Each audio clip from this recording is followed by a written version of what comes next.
गरीब आदमी नीचे बैठ के रो रहा था, कहीं जंगल में मुर्दा घाट में बैठ कर के रो रहा था। हे प्रभु तेरी कैसी लीला है, मैं कितना भूखा प्यासा, मेरे बच्चे भूखे बैठे हैं, कुछ कृपा करो कुछ कृपा करो। नारद जी निकल के जा रहे थे तो उन्होंने देख लिया, अरे बोले रो रहा है बैठ करके। तो नारद जी ने कहा क्या हुआ भाई?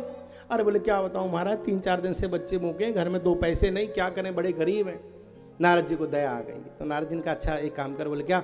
बोले मैं कुबेर को पत्र लिख देता हूँ, ये तू पत्र लेके चला जा और जाकर के मेरा परिचय दे देना, तुझे जो चाहिए। बोले महाराज कहाँ? बोले ला कुछ लिया, कोई मिला संकेत, कुछ लिख दिया नारद जी ने। बोले इसको जो चाहिए दे देना। नारद जी ने लिख दिया आज्ञा से, पत्र दे दिया। बोले जाऊँगा कैसे महाराज? बोले मेरी साधना के बल से जाएगा, जा। भेज दिया। कुबेर के जैसे ही द्वार पर पहुंचा, कुबेर के सेवकों ने देखा, कुबेर जी के सेवकों ने देखा तो तुरंत कहा हेट बाहर चल। यहाँ कैसे? अरे बोले बाहर नहीं चलिए, देख चिट्ठी।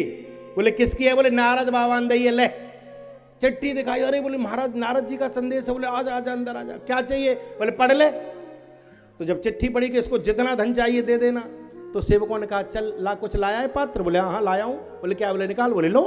इसने अपना पात्र आगे कर दिया, सेवकों ने उसमें धन डालना शुरू किया। अब डालते डालते सुबह से शाम हो गई, लेकिन इसका पात्र ही न भरा।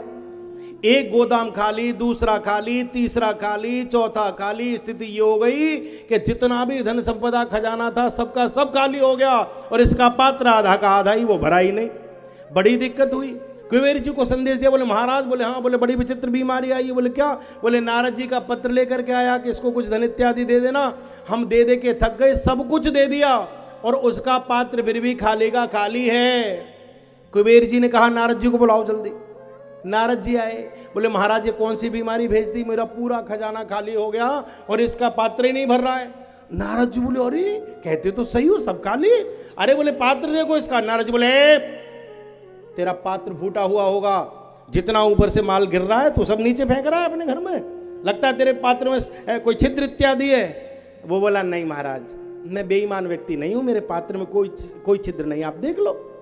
तो नारद जी पर कौन क्या पात्र लेकर के आया है?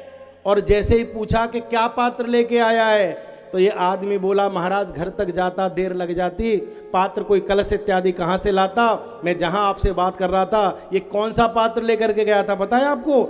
एक मरे हुए आदमी की खोपड़ी लेकर के चला गया था कि इसी में ले आऊंगा।